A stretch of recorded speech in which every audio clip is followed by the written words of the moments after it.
আপনি পাহাড় পরিমাণ গুনাহ করেছেন, একবারে নো টেনশন ডো ফুর্তি, আপনি একবারে টেনশন ফ্রি থাকেন। কেননা আমার রাসূলের সাথে আমার আল্লাহ ওয়াদাবদ্ধ, মৃত্যুর 1 সেকেন্ড আগেও যদি আপনি পাহাড় পরিমাণ অপরাধ করে মাটির মাথার সমপরিমাণ চোখের পানি ফালাইয়া আল্লাহর কাছে তওবা করতে পারেন, আল্লাহ কথা দিয়েছে আপনাকে মাফ করে দিবে, শুধু আখির নবীর উম্মত হওয়ার কারণে।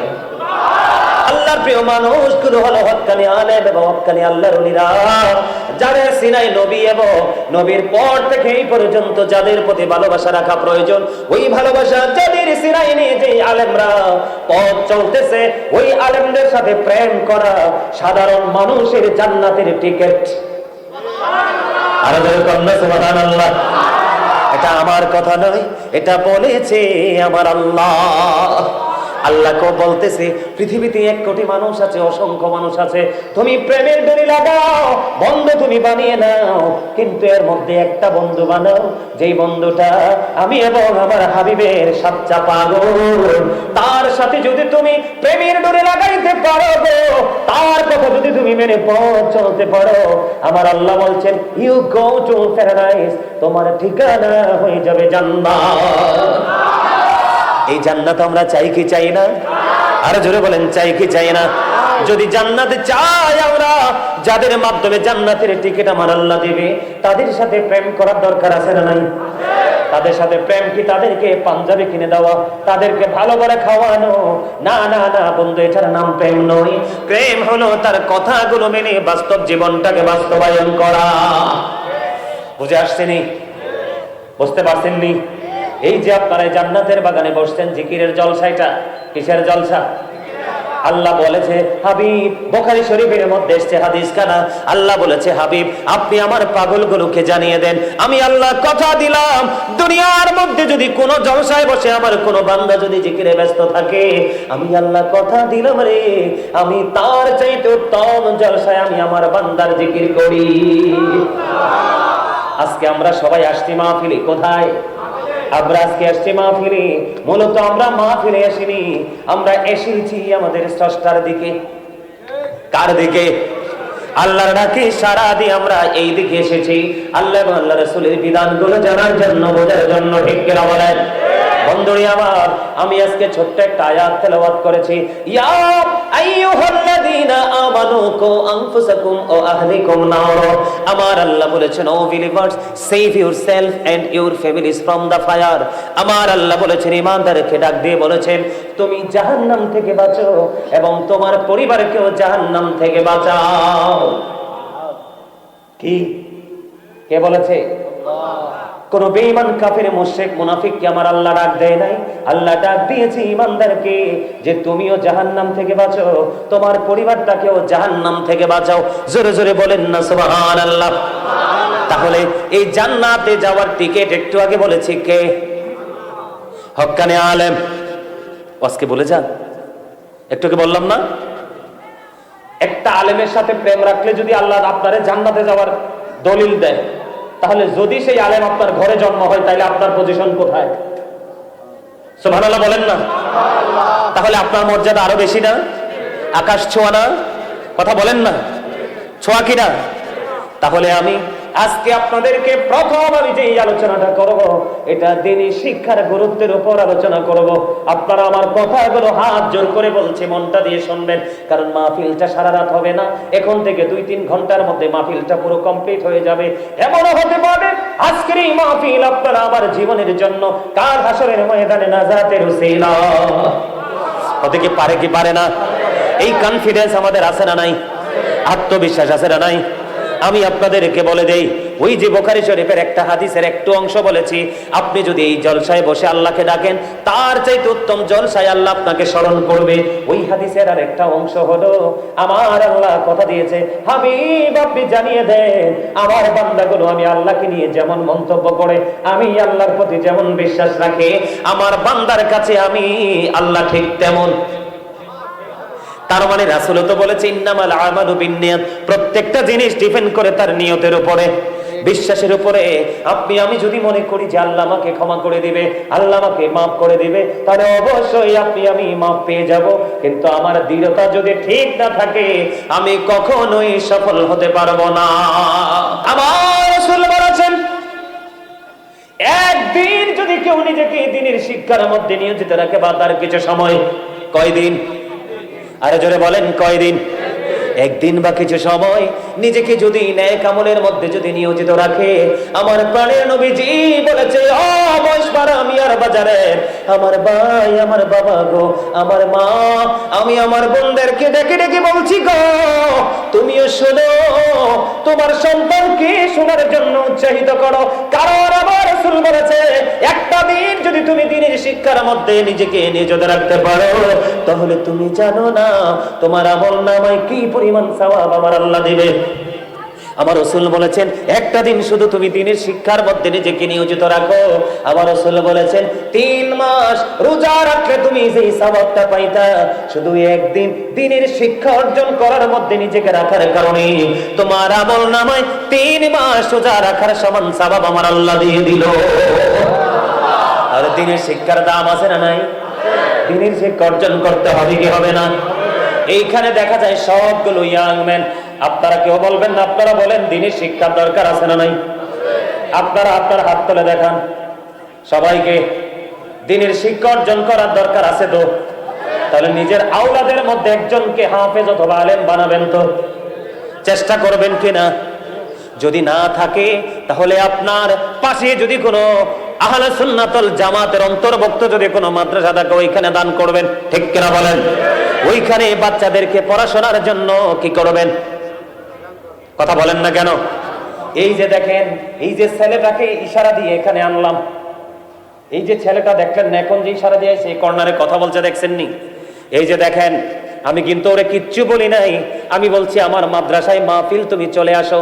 শোনার পরে ওই সুদূর লাকসাম থেকে রিজার্ভ গাড়ি নিয়ে নীলফামারী কোন জায়গার মানুষ সহ নিয়ে মাহফিলে চলে আসছে। আমাকে যাওয়ার সময় বলল, ভাইয়া আপনার মাদ্রাসাতেই হাদিয়াগুলো দিয়ে দিবেন। আসলে কি হাদিয়াগুলো কোনোদিন কি শেষ হবে? কথা বলেন, এগুলো কি কোনোদিন ফুরাবে? কথা বলেন না। আমি কিন্তু আল্লাহি বিশ্বাস করেন, আমি কিন্তু তাকে বলি নাই যে মাদ্রাসাতে দান করতে হবে। আমাকে যাওয়ার সময় বলে দিল, মাঝে মাঝে আমার কাছে এই ছেলেটা হাদিয়া পাঠায় যে ভাইয়া মাদ্রাসায় বাচ্চাগুলোকে একটু খাবার খাইয়ে দিয়েন। সুবহানাল্লাহ বলেন না? বাড়ি কোথায়? লাকসাম। আসছে কোথায়? এখান থেকে রিজার্ভ গাড়ি নিয়ে আসছে। কত টাকা গাড়ি ভাড়া, তার যে পরিশ্রম। একজন বড় একজন ব্যবসায়িক, একজন বিজনেসম্যান। বন্ধু, ও বন্ধু, আবার খেয়াল করে দেখেন প্রেমের ডুরি কত মধুর, কত শক্ত, ঠিক কিনা বলেন? তাহলে আপনার আমার এইভাবে কাজ করতে হবে। দ্বীনের শিক্ষা প্রতিষ্ঠানগুলোকে আমাদেরকে জিন্দা রাখতে হবে, হবে কি হবে না? আল্লাহর হাবিব বললেন, পৃথিবীর বুকে তোমরা 2 শ্রেণীর মানুষের সাথে কম্পিটিশন করো। কয় শ্রেণীর মানুষ? আরো জোরে বলেন। ওয়াজের ধারাটা খুব সুন্দর না? কথা বলেন না কেন? শুরুতে কিন্তু আঙ্গুল 2টাই উঠাইছি, ঠিক কিনা বলেন? এখনো কয়টাতে আছি? আরো জোরে বলেন। কয়টাতে? ওমা হাত তোলে না কিনলে। আরে আপনার এই ক্যামেরা তো আছাড় দিয়ে ভেঙে ফেললে ক্যামেরার যে ফুটেজ গুলো শেষ, শেষ কিনা বলেন? কিন্তু এমন 2টা ক্যামেরা আপনার সাথে আছে যেটা সারা জীবন চেষ্টা করলে নিঃশেষ করা সম্ভব। সিরিন্নি ক্যামেরাগুলো। কে রামান কাঁদিবি কাঁদে বসিয়া, সকল কর্ম লিখিতেছি হুকুমনিয়া, আল্লাহর হুকুমনিয়া। 40 কদম হাঁটিয়া আসবেরি স্বজন, মুনকার নাকির হাজির হইবে রে তখন। ঘুমটা খুলিয়া সওয়াল হো হো মুসলিম ভাই, ঘুমটা খুলিয়া সওয়াল করিবেন তখন। 40 কদম হাঁটিয়া আসবে রে স্বজন, মুনকার নাকির হাজির হইবে রে তখন। কি সওয়ালের কি জবাব হইতে যে পারে, সময় থাকিতে অমন জানিও তারে, অমন জানিও তারে। 40 কদম হাঁটিয়া আসবে রে স্বজন, মুনকার নাকির হাজির হইবে রে তখন, ঠিক কিনা বলেন? ও বন্ধু, ওই যে 40 কদম হাঁটার একটা বারের জন্য যদি নিজের দুই চোখের কোণায় চলে আসে, হৃদয় রাজ্যে যদি চলে আসে, বন্ধু তুমি দুনিয়ায় কত কিছু তুমি করেছো সন্তানের জন্য, কিন্তু মনে রেখো আমার আল্লাহ বলে দিয়েছে, যদি সত্যিকারের ন্যায় পরায়ণ দ্বীনের শিক্ষায় শিক্ষিত করে যদি তুমি সন্তানরা রেখে আসতে না পারো, কোরআন শরীফের 19 পারা সূরা শুআরার মধ্যে 88 নম্বর আয়াতে আমার আল্লাহ একবারে কমপ্লিটলি তিনি মেসেজটা দিয়ে দিয়েছেন, ইয়াউমা লা ইয়ানফাউ মালুন ওয়ালা বানুন, কিয়ামতের দিন আপনার ধন সম্পদ সন্তান সন্ততি কোনো কিছুই বন্ধু কাজে আসবে না। ও মহিষমারা মিয়ার বাজারের আমার ভাই, আমার বাবা গো, ওই যে বলেছি 40 কদম হেঁটে হেঁটে তোমাকে নেই কবরে রেখে সবাই আপন আপন ঘরে চলে যাবে, তোমার সম্পদ দিয়ে ভাগাভাগি শুরু হয়ে যাবে। এই জন্য তোমার কথা কেউ মনে রাখবে না, তোমার জন্য কেউ হাদিয়া পাঠাবে না। এই জন্য আমি প্রায় সময় বলে থাকি, বন্ধু যখন তোমার কেউ ছিল না তখন ছিলাম আমি, এখন তোমার সব হয়েছে পর হয়েছি আমি, যখন তোমার কেউ রবে না রব শুধু আমি, আমার কাছে আসতে হবে মনে রেখো তুমি, তোরা চাসনি কিছু, তোরা চাসনি কিছু কারো কাছে খোদার মদদ ছাড়া, অন্যের ওপর ভরসা ছেড়ে নিজের পায়ে দাঁড়া। বুঝতে পারছেন কিছু? আরো জোরে বলেন। এটা আমার বানানো কথা নয়, মিনহা খলাকনাকুম ওয়া ফিহা নুঈদুকুম ওয়া মিনহা নুখরিজুকুম তারাতান উখরা। অস্বীকার করার সুযোগ আছে নেই? ও বন্ধু, এই জন্য তোমাদেরকে বলে দিতে চাই, আমার রাসূল বললেন পৃথিবীর বুকে তোমরা দুই শ্রেণীর মানুষের সাথে কম্পিটিশন করো। ইয়া রাসূলুল্লাহ, ইয়া হাবিবাল্লাহ, নবী গো, এই দুই শ্রেণীর মানুষ কে গো? তাদেরকে একটু চিনে রাখা প্রয়োজন। আমার রাসূল বললেন পৃথিবীর বুকে যে দানবীর গুলো আছে, কে আছে? পৃথিবীর বুকে যে দানবীর গুলো আছে, তোমরা দানবীরদের সাথে কম্পিটিশন করো। বলে হুজুর কেমন করে করব? তোমরা আল্লাহকে বলে দাও, আল্লাহ গো আমার তো ধন সম্পদ কোনো কিছু নেই, আমাকে তুমি এমন করো, তুমি আমাকে দান করো। আমার সমাজের ওই ব্যক্তিটা তোমার সন্তুষ্টির জন্য প্রাণ উজাড় করে দান সাদাকা করতেছে, আমি যেন তার মতো তোমার সন্তুষ্টির জন্য দান করতে পারি। হুজুর দ্বিতীয় আরেকজন কে গো? আমার রাসূল বললেন দ্বিতীয় আরেকজন হলো বন্ধু তোমার সমাজের মধ্যে দ্বীনের শিক্ষার শিক্ষিত ন্যায় পরায়ণ একজন মানুষ, যিনি তার ওই শিক্ষার আলো দিয়ে তার সমাজ থেকে, তার পরিবার থেকে, তার জীবন থেকে সে অন্ধকারটাকে দূর করে দিচ্ছে। ওই ব্যক্তিটাকে ফলো করে করে তুমি আল্লাহর কাছে দরখাস্ত দাও, আল্লাহ গো ওনার ওই ছেলের মতো অথবা ওর মতো আমাকে তুমি দ্বীনের শিক্ষায় শিক্ষিত করে দাও, ন্যায় অন্যায় বোঝার তৌফিক তুমি আমাকে দান করে দাও, আর সেটার উপর ভিত্তি করে সমাজে সুন্দর একটা ফায়সালা দেওয়ার ব্যবস্থা করে দাও। ওই রকম যদি করে দাও, এই দুই শ্রেণীর মানুষের সাথে কম্পিটিশন করতে বলছে, অথচ এই দুনিয়ায় কিছু মানুষ ছাড়া আর বাকি সব মানুষ এই দুইটার ধারে কাছেও নাই। ঠিক কিনা বলা? আরে যারা বলেন ঠিক বলেন। একজনে একতলা করছে, আমার 3 তলা করা লাগবে। ঠিক কিনা বলেন? একজন কুমিল্লা বাড়ি করছে, আমার ঢাকা রাজধানীতে করতে হবে। আমাদের মানসিকতা এরকম না? একজনের ছেলে অস্ট্রেলিয়াতে গেছে, আমারটা আমেরিকা যেতে হবে। ঠিক কিনা বলেন? আরো জোরে। আর একজনেরটা বুয়েটে চান্স পেয়েছে, আমারটা অক্সফোর্ড ইংলিশ মিডিয়ামে পড়তে হবে। ঠিক কিনা বলেন? কিন্তু বন্ধু এগুলো একটার কথাও নাই। বলো হুজুর এগুলোকে খারাপ জিনিস না, না না, এগুলো আপনার জীবনে দুনিয়াতে চলতে হলে লাগবে। তবে আপনার প্রথম কাজ হলো আপনার সন্তানটাকে আগে আপনি দ্বীনের শিক্ষায় শিক্ষিত করবেন। আরেকটা মজার হাদিস মনে হয়েছে, বলবো নি? ভাল লাগতেছে নি? মজা লাগতেছে নি? কার কার কাছে মজা লাগে? সবার কাছে মারহাবা, হাত নামান। সবচেয়ে মজার খবর ও বন্ধু, অত্যন্ত প্রেমময় একটা হাদিস আমার রাসূল জানিয়ে দিলেন। গুরুত্বপূর্ণ আলোচনা, গুরুত্বপূর্ণ হাদিস শোনেন। আমার রাসূল বললেন, তোমার মাধ্যমে একজন সাহাবীকে কেন্দ্র করে বললেন, তোমার মাধ্যমে একজন মানুষের হেদায়েতের ব্যবস্থা হওয়া একটা লাল ওটের মালিক হওয়ার চাইতে উত্তম। সুবহানাল্লাহ বলেন না কেন? মানে রাসূল কি বলেছে? হাদিস শরীফের মূল অর্থটা, মূল ব্যাখ্যাটা আমি আপনাদেরকে করে দেই। আল্লাহর হাবিব যখন এই হাদিস শরীফটা বর্ণনা করতেছিলেন, কি করতেছিলেন? হাদিস শরীফটা যখন বর্ণনা করতেছিলেন, তখন ওই আরবের মরুচারীদের সবচেয়ে বেশি দামি সম্পদ ছিল লাল উট। কি উট? ওই মরুচারীদের জন্য সবচেয়ে বড় সবচেয়ে দামি সম্পদ ছিল লালট। তখনই আমার নবীজি হাদিসখানা বর্ণনা করেছে, দ্বীনের শিক্ষা অর্জন করে যারা মানুষকে দ্বীনের শিক্ষা দেবে, ওই দ্বীনের শিক্ষা অনুযায়ী মানুষ হেদায়েতের পথে আসবে, আলোর পথে হাঁটবে। আমার রাসূল বলেছেন, তোমার মাধ্যমে যদি একটা মানুষের হেদায়েতের ব্যবস্থা হয়, তোমার ওই লালটের মালিক হওয়ার চাইতেও তুমি দামি হয়ে গেলে। তার মানে বন্ধু, ওই যুগে লালট যদি মরুচারীদের জন্য সবচেয়ে বেশি দামি হয়, তাহলে আমি আপনাদেরকে বলবো, এই যুগেও সবচেয়ে দামি সম্পদের চাইতেও সম্পদ হলো একজন হক্কানি আলেম, একজন হাফেজ বানাইয়া, নবীর প্রেমিক সত্যিকারের ইমানদার একজন হক্কানি আলেম বানাইয়া এটাকে যদি মাঠে ছেড়ে দেন, এটার আলোচনা শুনতে শুনতে মানুষ হেদায়েতের পথে আসবে। আর আপনি বাবা হিসাবে, মা হিসাবে জান্নাতের সর্বোচ্চ মাকাম আপনি দখল করে নিবেন।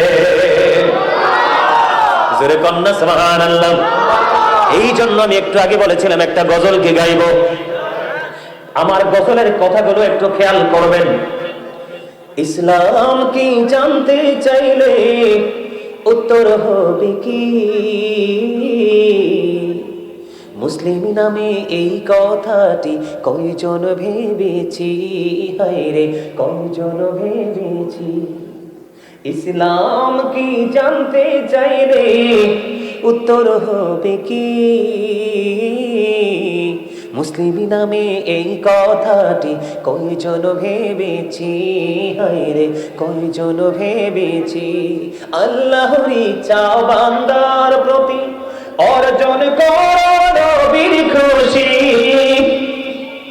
আল্লাহর ইচ্ছা বান্দার প্রতি অর্জন করো নবীর খুশি।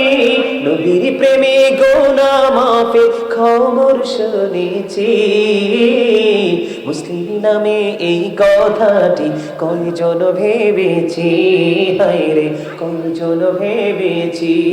আল্লাহর ইচ্ছায় কাজ করো, রাসূল প্রেমিক মুর্শিদ ধরো, আল্লাহর ইচ্ছায় কাজ করো, রাসূল প্রেমিক মুর্শিদ ধরো।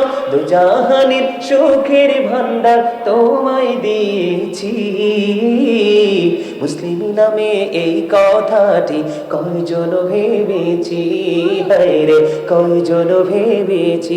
যেই মুর্শিদে আল্লাহর ইচ্ছায় কাজ করে যায় সর্বদা, যেই মুর্শিদে আল্লাহর ইচ্ছায় কাজ করে যায় সর্বদা, সেই মুর্শিদের ইচ্ছায় আমি মিশে রয়েছি,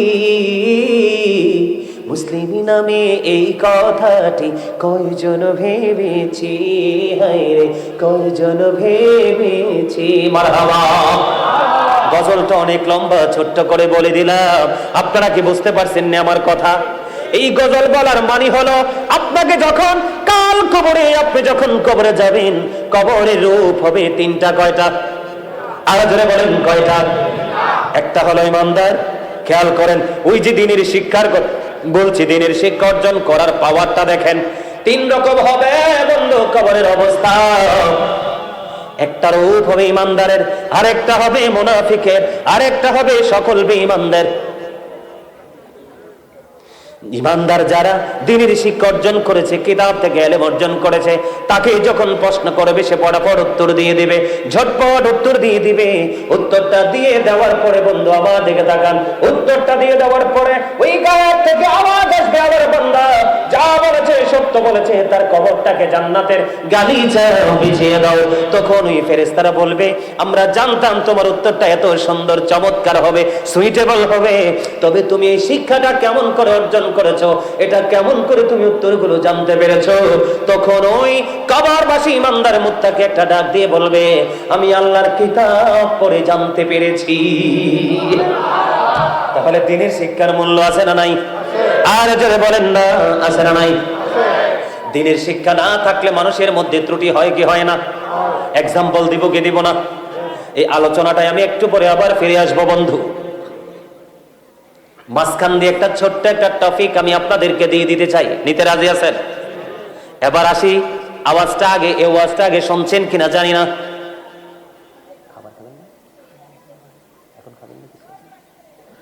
আমার দিকে তাকান বন্ধু। আমাদের বাংলাদেশে মুরব্বীরা দাড়িতে কালো খেজাব লাগায় কি লাগায় না? আর জোরে কন্যা, গুরুত্বপূর্ণ আলোচনা।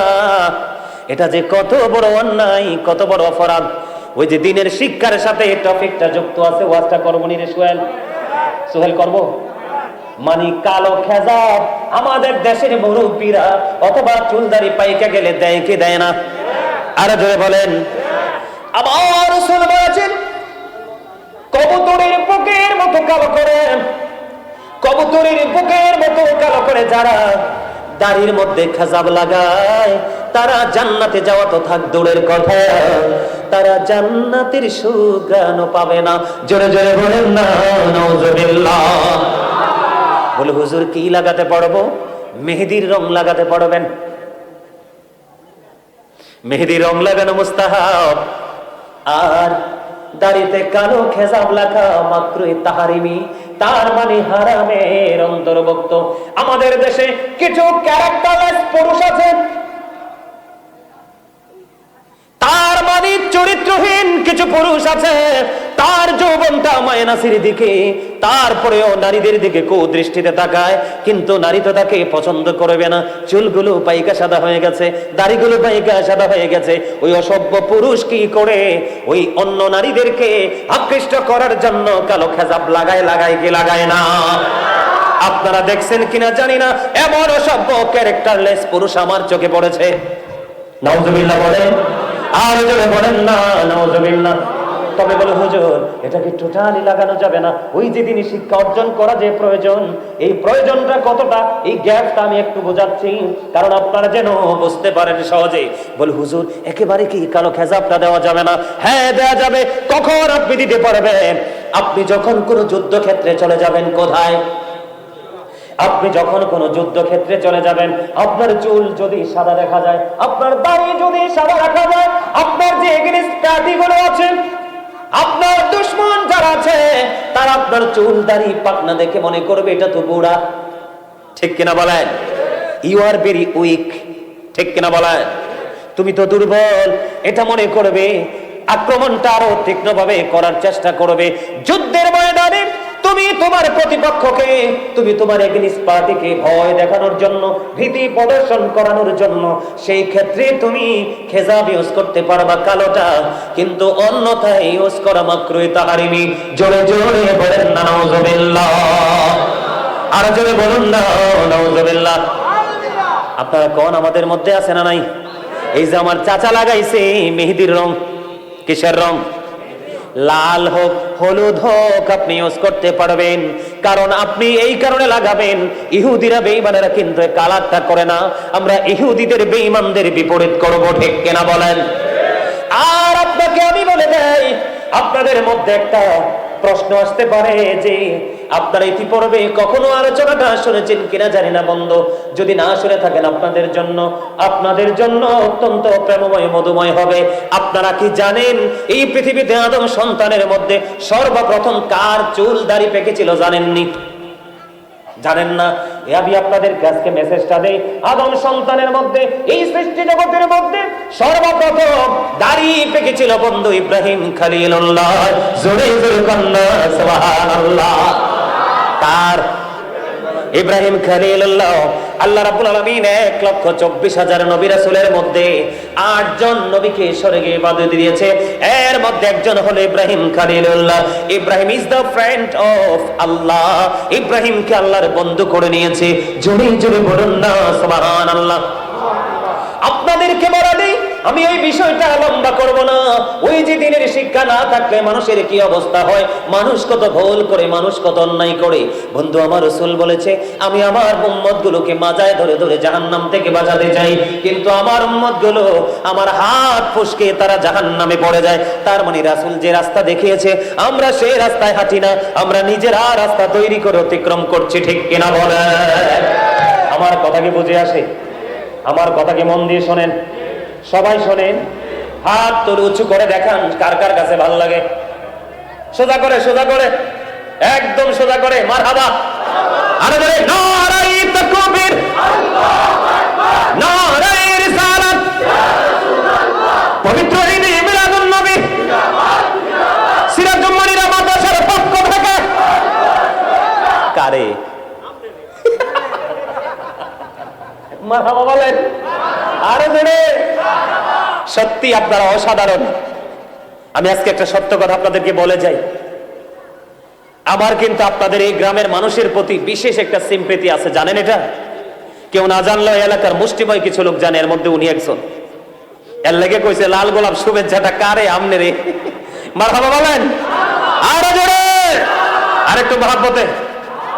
ওই যে আরেকটা বইছে সবুজ টুপি নিয়ে ওই পিছনে। মারহাবা কর আরো জোরে। আমার দিকে দেখানো বন্ধু, অত্যন্ত আলোচনা মজার। ইব্রাহিম খলিলুল্লাহ তিনি হঠাৎ করে চাইয়া দেখলেন ওনার দাড়ি একটা দুইটা পাইকা সাদা হয়ে গেছে। আমার প্রাণের আল্লাহকে একটা ডাক দিয়ে বললেন, আল্লাহ এইটা কি গো? আমার দিকে তাকান। মানে হাদিস শরীফের ভঙ্গিটা তো প্রেমময়। আল্লাহকে যে ইব্রাহিম খলিলুল্লাহ প্রশ্ন করেছে, আমার দিকে তাকান, আল্লাহ গো এটা কি সাদা কেন হয়ে গেল গো আল্লাহ? আমার আল্লাহ আবার একটা মেসেজ দিয়ে দিলেন ইব্রাহিম খলিলুল্লাহকে, ও আমার বন্ধু এটা হলো আপনার সম্মান। জোরে জোরে বলেন না সুবহানাল্লাহ। ইব্রাহিম খলিলুল্লাহ আশ্চর্য হয়ে গেল। আমার আল্লাহকে ইব্রাহিম খলিলুল্লাহ সাদা দাড়ি দেখে বলল, আল্লাহ এটা কি গো? আমার আল্লাহ একটা ডাক দিয়ে বলল, আল্লাহ গো ও আমার বন্ধু ইব্রাহিম এটা তোমার সম্মান, এটা তোমার ইজ্জত, তোমার মর্যাদা। সঙ্গে সঙ্গে একটা সেকেন্ড দেরি করেনি, একটা সেকেন্ড দেরি করেনি ইব্রাহিম খলিলুল্লাহ আল্লাহর কাছে ছোট্ট একটা দরখাস্ত করে দিলেন, ও গো মালিক, ও মালিক, ও আমার রব, ও আমার আল্লাহ, এটা যদি আমার সাদা চুল সাদা দাড়ি যদি আমার জন্য ইজ্জত হয়, আমার জন্য সম্মানের হয়, আমার জন্য মর্যাদার হয়, ও গো মালিক, তাহলে আমার সম্মান তুমি আরো বাড়িয়ে দাও। আর জোরে কন্যা সুবহানাল্লাহ। ও বন্ধু, সাদা চুল দাড়ি পাকলে উঠাবেন না, এগুলো রেখে দিবেন। কাল হাসরের ময়দানে ওই সাদা সাদা দাড়ি থেকে নূর ঝলকাবে। সুবহানাল্লাহ বলেন না? তাহলে সাদা থাকলে কি সমস্যা আছে? আরো জোরে বলেন। আমি কয়দিন আগে আমার গ্রামের বাড়িতে গিয়েছিলাম। গ্রামের বাড়িতে যাওয়ার পরে আমার ছোট চাচা, দীর্ঘ প্রায় মনে হয় 10 থেকে 12 বছর দেখা হয় না মিনিমাম, আমার ছোট চাচা বিদেশ থেকে আসলো। আমাকে দেখে তিনি আশ্চর্য হয়ে গেল, আমাকে বলতেছে তোমার চুল দাড়ি সবগুলো পাইকা সাদা হয়ে গেছে। আমি একটু মজা করে ওনাকে একটু কথা বললাম, কিন্তু বন্ধু আমি চাইলে আমি কিন্তু এগুলোকে কালো করতে পারি, পারি কি পারি না? পারি কি পারি না? কিন্তু আমি তো জানতে পেরেছি, আমার নবী ইব্রাহিম যখন আল্লাহর কাছে জানতে চাইলেন, আল্লাহ গো এই সাদা চুল দাড়ির রহস্য কি? আমার আল্লাহ বললেন এটা তোমার ইজ্জত, এটা তোমার সম্মান, এটা তোমার মর্যাদা। ইব্রাহিম খলিল